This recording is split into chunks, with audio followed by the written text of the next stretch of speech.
Mga kapuso, magpapaalala lang po ako sa inyo. Nako, ingat lang po.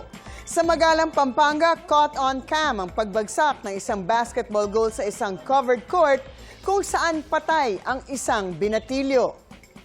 Ang trahedya nagsimula ng puntahan daw ng biktima at dalawang kasama ang court na ayon sa barangay ay hindi pa tapos at hindi pa nata-turn over sa kanila.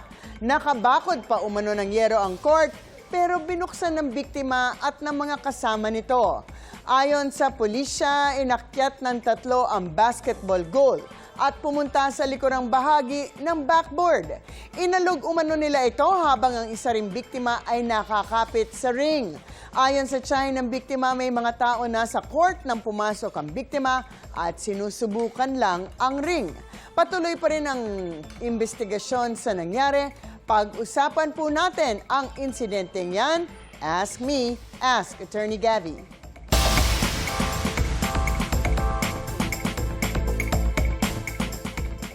Attorney, ano po ang sinasabi ng batas sa ganitong insidente, lalo na't hindi pa pala tapos ng nasabing goal pero pinasok ng biktima?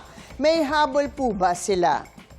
Nako, tulad ng maraming mga insidenteng tulad nito, ang issue ay isang issue kung meron bang pagpapabaya na nangyari na dapat panagutan ng ibang tao. Pero napakaraming dapat suriin bago masagot natin ang tanong na ito. Of course, ang unang tanong ay may potential liability ba sa mga ganitong klase ng mga insidente? Sino ba ang merong potential liability?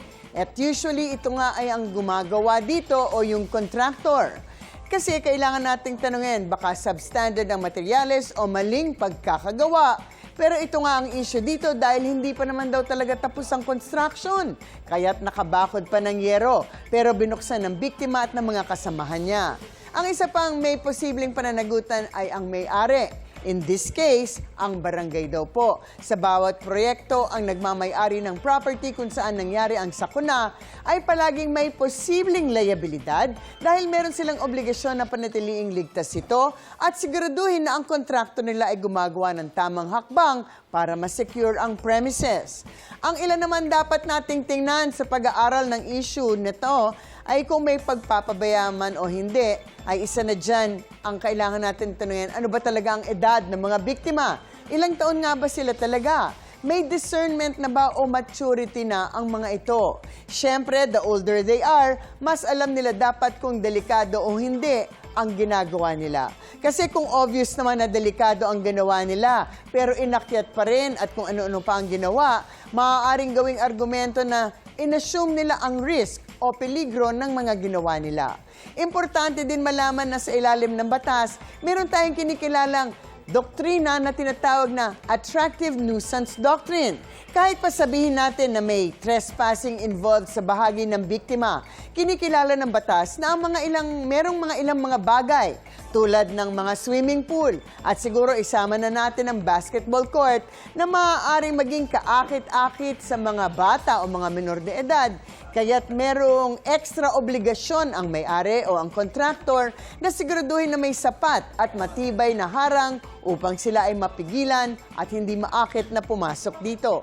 Isa pang kailangan aralin, meron bang mga warning signs? May lock, meron bang ibang mga warning? Dahil kung meron nga nito, pero sadya naman binaliwala, maaaring depensa ng contractor o ng barangay na ginawa na nila ang lahat para hindi pasukin ang construction area ng basketball court. At parang ito nga ang sinasabi nila dahil meron man daw bakod na yero pero pinasok pa rin ng biktima. Of course, kailangan nating tingnan dahil marami naman daw ang nakapasok na so baka hindi naman talaga secure.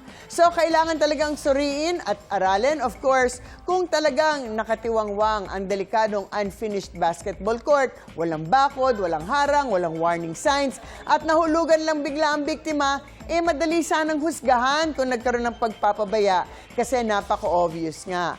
Pero kung meron naman bakod o baka nakalock pa at may warning signs at inakyat pa at nagpalambitin-bitin pa ang mga biktima, well, pwede rin nating sabihin baka mawalan ng liabilidad ng may-ari at ang contractor or mabawasan ang kanilang liabilidad dahil sa sariling pagpapabaya or tinatawag nating contributory negligence ng biktima.